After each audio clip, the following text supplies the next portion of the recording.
ఒక ఒక సెన్సేషన్ ఒక టైంలో. సో ఇప్పుడు ఎలా ఉంది from there till now? Quiet అయిపోయిందా లైఫ్? అదేనండి, అంటే ఈ సర్పాసింగ్ ఆల్ జానర్స్ అన్నారు చూడండి, అది I take it as a very big compliment అండి. ఎందుకంటే నా life, my first half of my life, first 6 years of my career అండి, మా ఫాదర్కి ఫైనాన్షియల్ ప్రాబ్లం వచ్చి అందరూ అనుకుంటారు నేను గోల్డెన్ స్పూన్, సిల్వర్ స్పూన్ అని, ప్లాటినం స్పూన్ అని ఏదో అనుకుంటారు, because my father was a director and producer. But రాముడు పరశురాముడు అనే ఒక సినిమా చేసి ఆయన ఫైనాన్షియల్గా బాగా దెబ్బతిని హార్ట్ ఆపరేషన్ అయ్యి ఆయన అప్పుడు 80s 34-35 లక్షలు ఉంటే, తర్వాత 6 సంవత్సరాలు నేను యాక్టర్ అయ్యి వాటిని అన్నిటిని పూడ్చాను. ఈ 6 సంవత్సరాల్లో నేను చేయకూడని సినిమాలన్నీ కూడా చేశాను. ఒక సంవత్సరం 18 సినిమాలు చేశాను తమిళ్లో. అవును. సో ఇది అందరూ ఏమనుకుంటారు, రికార్డు కోసం చేశాడు అనుకుంటారు, నేను డబ్బుల కోసం చేశాను యాక్చువల్గా.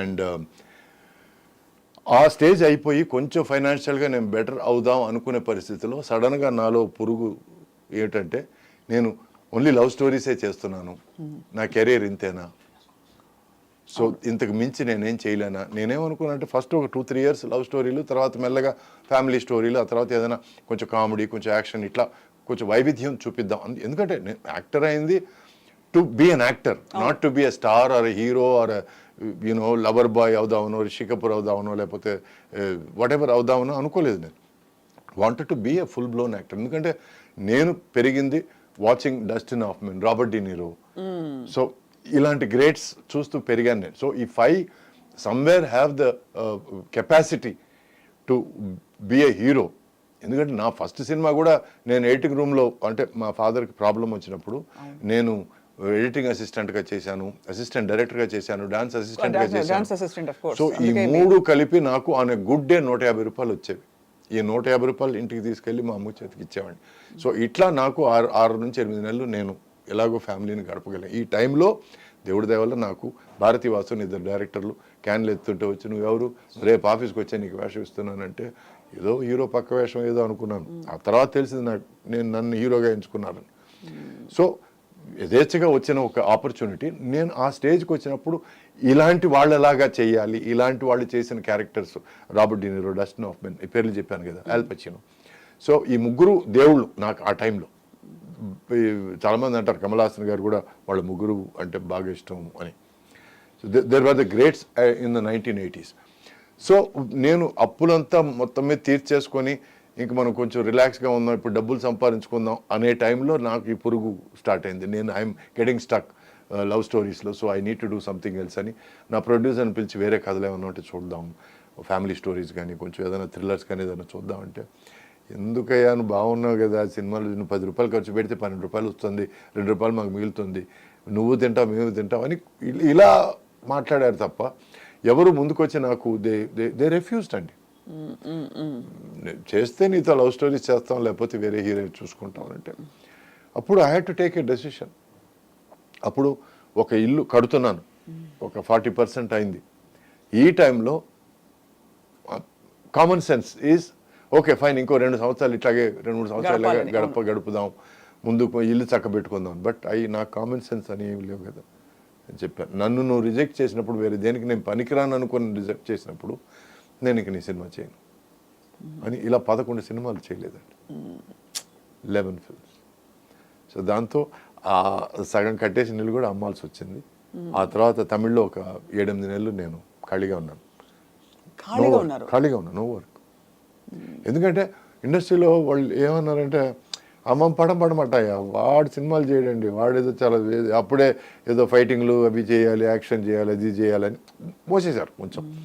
నేను అడిగింది ఏంటంటే కొంచెం థ్రిల్లర్స్, ఫ్యామిలీ స్టోరీస్ వెళ్దామండి, అక్కడ నుంచి మనం ఏదైనా కొంచెం నెక్స్ట్ స్టెప్కి వెళ్దామండి అని అనుకున్నా. ఈ టైంలో నాకు మొత్తం చుట్టూ అంధకార బంధనం లాగా కనిపించింది నాకు. I dent understand. అండ్ నేను ఇల్లు అమ్ముకొని బతుకుదెరు కంటిన్యూ చేసుకోవాలి కదా, బికాస్ అప్పటికి నేను సెటిల్ కాలేదు. అంటే మ్యారీడ్ లైఫ్, పెళ్లి చేసుకున్నాను, సెటిల్ కాలేదు, because it was not going very well. And ఈ కెరియర్ కూడా ఇలా జరిగినప్పుడు నేను ఇంక వేరే దారి లేకుండా నేను అక్కడ సురేష్ ప్రొడక్షన్స్ ఆఫీసు నాయుడు గారిని కలవడానికి వెళ్ళాను.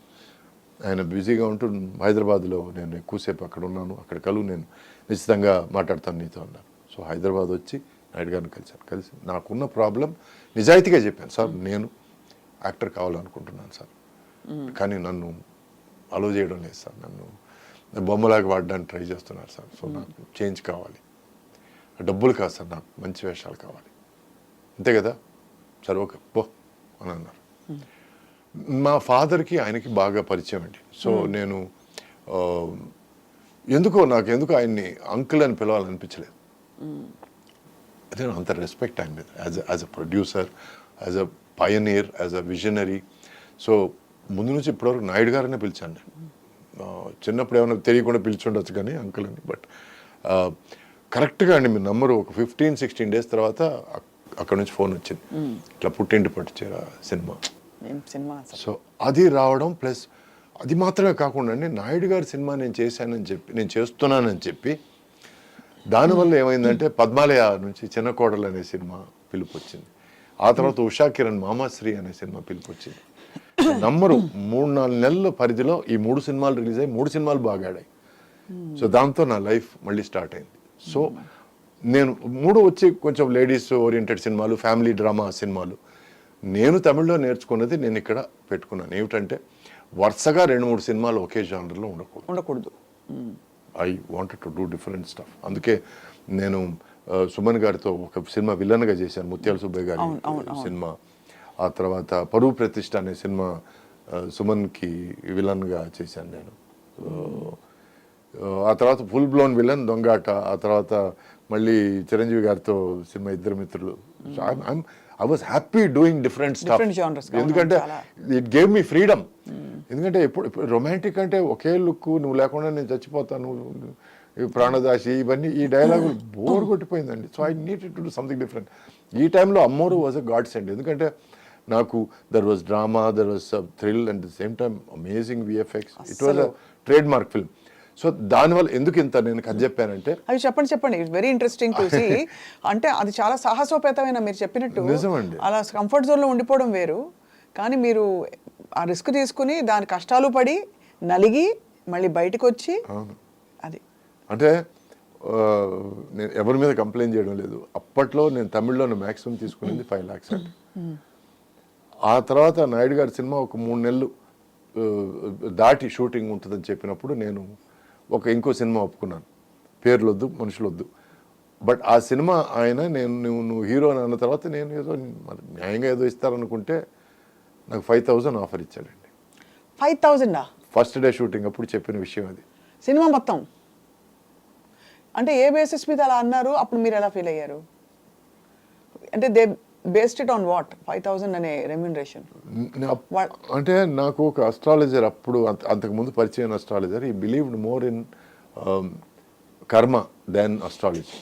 సో ఎవరైనా ఎందుకు చేస్తారంటే ఎనీ టైం నీకు భయంకరమైన దుర్భరమైన ఒక పరిస్థితి ఏర్పడింది అని అంటే that means you are paying for your past mistakes అని ఏదో మైండ్లో గట్టిగా పడిపోయింది. ఫస్ట్ డే షూటింగ్ తెలుగులో కాల్ పెడుతున్నాను నేను. ఆ టైంలో వచ్చి నేను I can't walk out of the film. సరే చూద్దాం అని, సరే సార్ మీ ఇష్టం సార్ అని చెప్పి నేను ఆ సినిమా చేశాను. 5,000 కూడా సినిమా రిలీజ్ అయిన 3-4 నెలల తర్వాత ఏదో డాలర్స్ ఏదో వచ్చింది. బట్ అప్పటికే నేను షూటింగ్లో ఉన్నాను. నేను నాయుడు గారి సినిమా షూటింగ్లో ఉన్నాను. ఆ సినిమాకి 40 రోజులు కష్టపడ్డాను. మామూలు కష్టం కాదు. అంటే అప్పటిదాకా డిలక్స్ రూమా సూట్ రూమా అని మాట్లాడేవాడిని. 2-3 ఆర్టిస్టులతో ఒకే రూమ్లో ఉండి షూటింగ్ చేశాను. కరెక్ట్. అది మన సమాధాన పడడం చాలా కష్టం. Because somewhere you blame your self, నేను కరెక్ట్గా డెసిషన్ తీసుకున్నానా అంటే. అది ఆ నేర్పిన గుణపాఠం ఏంటంటే మనం కంఫర్ట్ జోన్లో ఇంతకాలం ఉన్నాము. నేను ఆ కంఫర్ట్ జోన్ వద్దని నేను డిసైడ్ చేసుకున్న తర్వాత ఇంత బ్యాడ్ టైం నేను చూస్తున్నానంటే ఏదో నిజంగా మంచి టైం ఏదో ముందుంది అనే ఒక చిన్న నమ్మకం, ఏదో ధైర్యం. బట్ అలాగే జరిగింది. అలాగే భగవంతుడి దయ వల్ల ఆ తర్వాత 3 సినిమాలు, ఆ సినిమా తర్వాత ఆ సినిమా పెద్దగా ఆడలేదు. అది ఆడదని కూడా తెలుసు. ఎందుకంటే ఖర్చు పెడితేనే సినిమా బాగుంటుంది. అది ఫ్రేమ్ మీద కనపడే దానికన్నా ఖర్చు పెట్టాలి. 2 ఇడ్లీలు అంటే 2 ఇడ్లీలే, 3వ ఇడ్లీ నేను ఇవ్వను అనడం కాకుండా ఫ్రేమ్ ఈజ్ ఇంపార్టెంట్, దానికి ఖర్చు పెట్టాలి. సో ఆ సినిమా తర్వాత రిలీజ్ అయిన 3 సినిమాలు బాగా ఆడాయి. సో అందుకే నేను కర్మ సిద్ధాంతం గురించి నేను ఇంత చెప్పింది. Because every time life makes you struggle, that means you have to embrace it. ఇప్పుడు అట్ ఎనీ పాయింట్ అండి నాకు ఒకానొక పరిస్థితిలో ఇది ఎవరి తప్పు కాదండి, ముత్యాల సుబ్బయ్య గారి డైరెక్షన్లో ముత్యాల సుబ్బయ్య గారి సినిమా హీరోగా యాక్ట్ చేసిన తర్వాత రాజశేఖర్ హీరోగా నేను సాయి కుమార్ సైడ్ క్యారెక్టర్గా యాక్ట్ చేశాం. ఓ సినిమా ధర్మయుద్ధం అనే సినిమా.